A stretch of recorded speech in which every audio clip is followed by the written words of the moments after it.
We're going to play a little game where we dig into your social archives. We're going to even like some pictures from years ago, be that creepy person, and play the game of what is Pat thinking in this picture. So let's pull up our first image and you tell us right now, this little kid right here. Oh, well, to be fair, I'm not sure I was thinking for myself at this moment in time. I think this was an outfit that my parents probably thought was a great call. The suspenders was something one of my best friend from home who works for my real estate company still remembers when I was a kid. Even up till like first, second grade, my parents would strap me in those damn suspenders. So my friends from home get a real kick out of this photo. I mean, as a mother of a 4-year-old, props to your parents, because like putting the suspenders on a toddler when you're squirming all around, like that's just, she was thinking fashion is what she was thinking. She was, you can tell by my face. I really loved it. Right. Actually, to be fair, that's me looking at the fan that dumped tequila on me. It's like Connaughton's a little bit shaken up over there on the sideline. It's a perfect kid photo that I hope is framed in your home, or at least it's framed in my mom's. Yeah, absolutely. All right, next one. Speaking of iconic, what was Pat thinking here? Pat was exhausted. Pat was exhausted. He was dreaming about chicken fingers, most likely. He had a big chicken finger addiction back then. I was kind of hoping somebody would have like closed the glasses for sleep so no one could have caught me sleeping, but I was knocked. That was and the arms folded. I don't know. I don't think I could still fall asleep that way. No, I mean, I will say, I think I've seen Russell Westbrook wear these exact same glasses. What? Next up, how about after the state championship game with your Nana? Yes. What were you thinking here? It was cool. My Nana came back from Florida to watch it. So she was 95 at the time, and she passed away later that spring, unfortunately. So this picture is definitely framed in my home, and it definitely made its way around the Connaughton Bergen clan. Well, that is a special moment and great to get that picture for sure. Oh, okay. So let's go to the next one. This one on the cover of ESPN. So Pat was freezing here. This was taken during football season. I wasn't playing football that year. This was the year before my junior year, before we won the state championship in basketball. And it had to be at night. Like you can see there's a basketball hoop behind me in the distance. And it was at night. We're around Halloween, and back in Boston, it's not very warm out there. And a bunch of my buddies who were playing football at the time were coming back from practice, giving me a hard time because they had lights, everything was set up. It wasn't discreet, and I was freezing. This picture goes hard. It really does. It's over cold, but it's also a cold photo. Thank you. This was a fun one. This is also back in the day, if you look at it closely, I was wearing a pair of shorts under those shorts because I didn't like how short the shorts were. Back then, the baggy shorts were what everyone wore. Now, all of a sudden, if it was today's age, those shorts would have been perfect. Let's go a little bit later. A double jersey. You're not in this photo, but what are you thinking looking at? Or are you? I can't even tell. Is that you? That's not Both you. of those are me. I'm not in this photo. I'm in this photo twice. I had different hair, to be fair. Pat threw me off. I know. It was baseball hair. So this is literally this was my junior year in college. I got drafted for baseball. I kept the long hair because it flowed out the back. I thought I looked cool.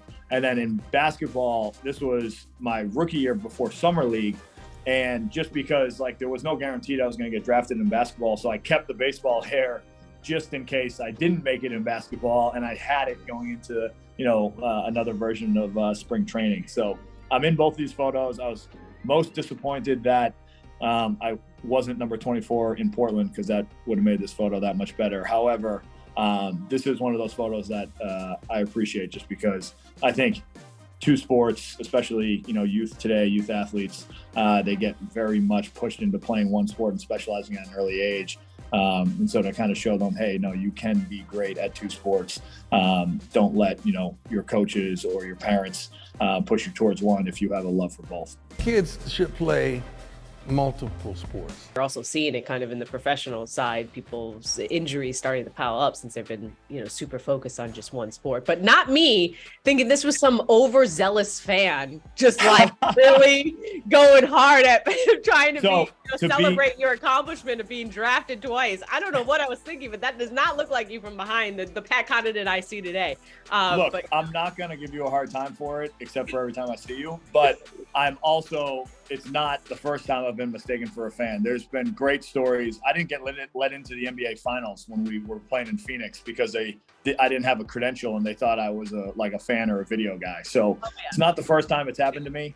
At least in this moment, you can't see my face. That guy could definitely see my face. And it was game 5. You would have kind of thought by the 5th game they would have known, but it is what it is. I don't know, Pat. You kind of give off NBA blogger energy. Not gonna lie. Yeah, 100%. Oh.